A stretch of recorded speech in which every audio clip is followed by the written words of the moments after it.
Now we come to vibrating spring applications of second order differential equations. Let's just go through some basic concept about vibrating spring. Given a spring and a mass is attached to its free end, and let's just let the x equal to the displacement of the mass at time t. This means that your x prime is the velocity of the mass at time t. Okay, let's just look at the displacement first. Okay, if the initial positions or the initial displacement of the mass is at equilibrium, okay, that is referred to the initial displacement. Initial displacement, that is the x at time equal to 0. Okay, it will be equal to 0 for the case of at equilibrium. If the initial position of the mass is above equilibrium, okay, if above equilibrium, so the initial, okay, displacement, that is the x at time equal to 0, will be equal to some negative value for the case of above equilibrium. If the initial positions of the mass is below equilibrium, then the x at time equal to 0 will be equal to some positive value for the case of below equilibrium. Let's just look at the velocity, okay, that is the x prime. If the mass is said to be released from the rest, okay, so the initial velocity or the x prime at the time equal to 0 will be equal to 0 for the case of release from the rest. If the mass is released with an upward velocity, so when we're talking about upward velocity, so your x prime, okay, at time equal to 0 will be equal to some negative value for the case of upward velocity. If the mass is released with a downward velocity, then the x prime is equal to some positive value, okay, that is for the case of downward velocity. Let's just look at the differential equations that is related to the vibrating spring. So you have the m here. The m here is referred to the mass of the object that is attached to the spring. And the beta here is referred to the damping force or the damping constant. The damping force may supplied by the air resistant or freight, just as the oil, okay, where you have the spring and the mass submerged in the oil.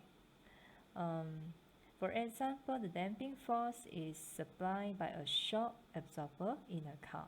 Okay, let's just go back to the differential equations. The K here is referred to the spring constant, and the Ft here is referred to the external force.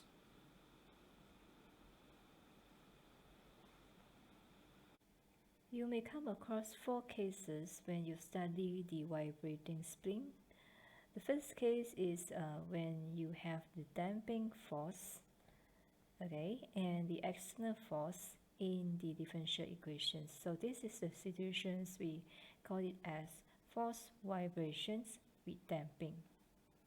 The second case that you may come across that is you have the damping force, but you do not have the external force, means that you do not have the external force here. So your differential equation will be look like this. So this is actually equal to 0 because you do not have the external force. And this is the situation we name as free vibration with damping. The third case will be no damping force, but you have the external force. So means that, okay, so you do not have the damping force here, but you have the external force. So your differential equation will be look like this. Okay, so we're going to call it as undamped force oscillation. Now we come to the last case. So the last case will be the case of no damping force and no external force, which means that you do not have the damping force here, and you do not have the external force here. So your differential equation will be look like this. Okay, and this is the case we can call it as simple harmonic motion. Let's just extract the information from this example. So first of all, you have the mass, okay, that is the m equal to 1 kilogram, and you have the damping force beta is equal to 5, spring constant that is k equal to 4, external force ft equal to cos t. Okay, before we continue to read the next sentence, okay, let's just define first. We let the x equals to the displacement of the mass at the time t. Then this means that your x prime, that is the velocity of the mass at time t. Okay, then let's just look at the sentence that we have here. It mentions that if the object is released from rest, okay, this is actually talking about the velocity, the initial velocity, that is your x prime. So if we are talking about the initial velocity, that means that you could have the x prime. Okay, initial means that at the time equal to 0. Okay, this is actually equal to 0 because it mentions that it is released from the rest. So when we mention release from the rest, this means that equal to 0. Okay, then the next thing that we have here is we have a 3 over 34 cm below its equilibrium. Okay, so that is actually referred to the displacement. So displacement of the object. Okay, so now this is the initial displacement. So initial displacements you're going to write as dx at the time equal to 0. Okay, this is actually equals to a positive value because it mentions that below equilibrium. Below equilibrium is positive value, so we're going to have positive 3 over 34. Now, from this sentence, you can obtain your x prime 0, okay, and you obtain your x 0. So, all right. Okay, let's just look at the questions that we have here. The questions that we have here is they ask us to determine the displacements of an object at any time t. So this is actually referred to the xt.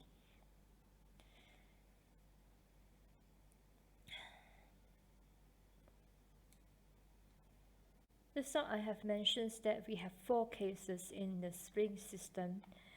So which one we're going to use for this example? So what we have here is you have the m, you have the beta, you have the k, and you have the f. Okay.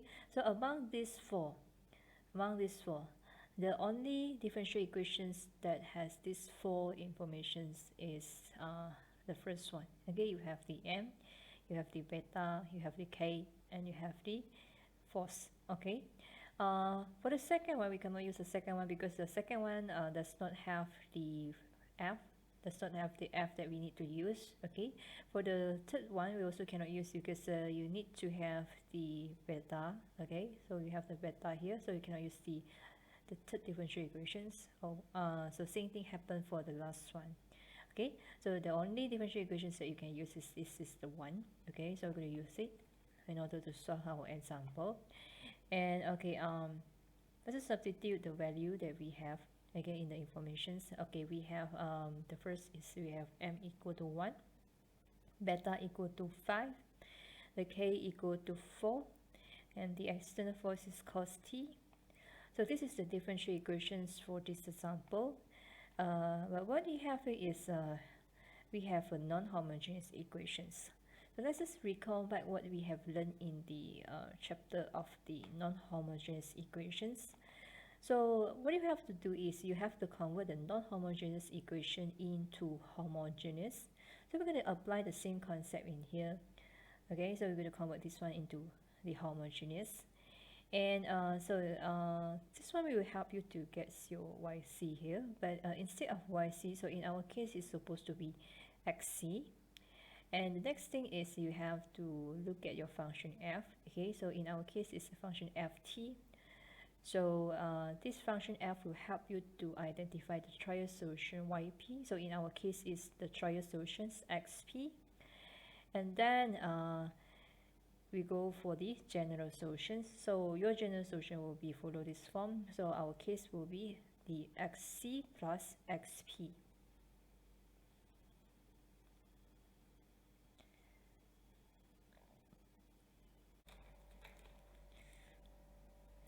Let's just solve this example by looking at the homogeneous equation first. Okay, so what you have to do is you have to change the derivative into the m. So you have the second order derivative in here. So then you have m squared. And this is the first order derivative. Then you have the m power of 1. And this is not derivative. Then this is not supposed to have the m. And once you have obtained the auxiliary equations, then let's just factor it. So then you're going to get your value of the m1 and m2. So your m1 is -1, m2 is -4. And what we have here is we have something called real and distinct root. When you have real and distinct root, the form of xc will be in this form, okay? And let's just substitute the value of m1 and m2 into here, and you can obtain your xc. So once you have obtained your xc, the next thing that you have to look at it is the function ft. So your function ft, that is the cos t. Okay, so this function ft will help you to identify your trial solution xp. So your trial solution xp will be in this, okay, that is the c cos t plus d sin t. And let's just differentiate this xp. So you differentiate, you will have the x prime p. So differentiate cos will give you negative sine. Differentiate the sine, you will have the cos, right? Okay, so then differentiate one more time, and this is what we have for the x double prime p. Okay, and substitute all those things that you have here into your non-homogeneous equation. So let's just name this non-homogeneous equation as equation number 1, right? Okay, this one is referred to your x double prime p. So your x double prime p is, this is the one, and you're going to have plus 5 multiplied with, this is the x prime p. So we're going to have 5 multiplied with this. Okay, and then we have plus with 4 multiplied with x. The x here is referred to here. So that is, you will have 4 multiplied with this, and then equal to the cos t.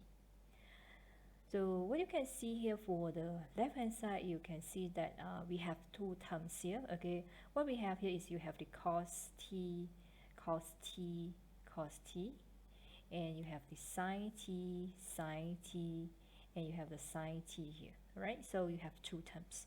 So try to group the same term together. Okay, so let's just group the cos first.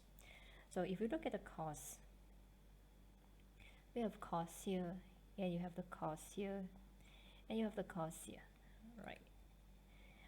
So okay, for the cos, okay, what we have is this is give you minus c, and this cos, if you expand this one, this is give you 5d, right? Okay, and this, you expand this one, it will give you 4c. So that is for the cos. Okay, let's just look at another term that we have, that is the sin t. So for the sin t, the sin t, this is actually give you minus d, and then the sin t here, if you expand this one, this is give you minus 5c. Okay, and if you expand this one, this is give you 4d, right? Okay, and then let's equal it to the right hand side, that is the cos t. And now let's just simplify what we have in the bracket. So you're going to have, for the first bracket, you're going to have the 3c plus 5d, and this is going to have the 3d minus 5c equal to the right hand side. Now what you have to do is you have to compare the left hand side and right hand side. Let's just compare left and right. Okay, let's just compare the term cos t first. So if you look at the left hand side, okay, the things that we have for the cos t is you have 3c plus 5d. For the right hand side, okay, you have the cos t here. What you have here is you have 1 here. So okay, for the right hand side you have 1 here. So obviously this equation you cannot solve it, so we just leave it first. Okay, we can name this equation as equation number 2. Okay, and then let's just look at another term that we have here. Okay, so you have the sin t. Okay, so for the left hand side, okay, we have 3d minus 5c, for the right hand side, obviously you do not have the sine t. So if you do not have the sine t, means that for the right hand side you have the 0. Okay, for this one you can simplify it. If you simplify, you're going to get your d equals to 5 over 3c. Let's just substitute this one into your equation number 2. So if you substitute this one into equation number 2, then this is what we have here, and let's simplify it, and you're going to obtain your value of c. So this is your value of c. So substitute this value of c into here. So if you substitute and simplify it, then you're going to have your value of d. Now once you have obtained the value of c and d, substitute these two values into the xp. Okay, so into the xp here. So let me make a mark here.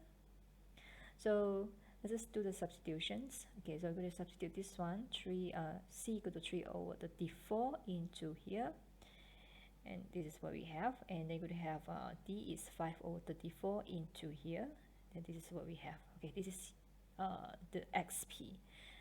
The next thing that you have to do is you have to find the general solution. So the general solution will be x equal to xc plus xp.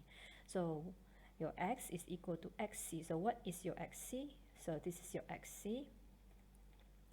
And then, okay, plus with xp. So what is your xp? So your xp, this is the one. Okay, then substitute. And then we obtain our general solution for this example. Okay, so this is just the general solution for this example. But remember, just now we have two initial conditions. So you have to continue to solve this example by looking at the initial conditions. If you look at the initial conditions here, what we have here is you have the x0 and you have the x prime 0. Okay, for the x0 you can use it in this equation. Okay, let's just name this equation as equation number 3. But for the x prime 0, you need the equations of x prime. So where do you get the equation of x prime? You can get the equations of x prime from this equation number 3. Okay, so let's just differentiate this equation number 3. So if you differentiate the equation number 3, this is what we have for the x prime. So let's just name these equations as the equation number 4. Okay, let's just begin to substitute the initial conditions. So let's just substitute the first initial conditions that we have here. Okay, so we will substitute cx0 equal to 3 over 34 into equation number 3. Okay, this means that your x is 3 over 34. So we have here, so we substitute into here. And your time is actually a 0. So we have a multiplied with e to the power of 0 here. And same thing happened to here. So you will have b multiplied with e to the power of 0. And you have cos 0. So cos 0 is 1. So you have 3 over 34 multiplied with 1. And sine 0 is 0. So you have 5 over 34 multiplied with 0. So let's just simplify this equation and simplify some more. And we're going to have the a actually equal to negative b. Okay, so you have a equal to negative b. And then let's just look at another initial conditions that we have here. Okay, so we have the second initial conditions, that is x prime 0 equal to 0. Let's substitute this equation, let's just substitute these initial conditions into the equation number 4. So let's just substitute into here. So this means that your x prime is 0. So we will substitute here, this is 0. Okay, and your time is actually 0. So we will substitute here. So you have negative a multiplied with e to the power of 0. And then you have the 0 here. Okay, you have negative b multiplied with e to the power of 0. And you have sine 0. So sine 0 is 0. So we have negative 3 over 34 multiplied with 0. And cos 0 is 1. So this is what we have here. And let's just simplify it. So then let's just name this equation as equation number 5. But remember, just now we have the a equal to negative b. Okay, so let's just substitute it into here. So let's just substitute the a equal to negative b into the equation number 5. And then let's just simplify it. And we're going to get the value of b. So your value of b is 5 over 102. Okay, and then Once you obtain your value of b, okay, and let's substitute back into the a,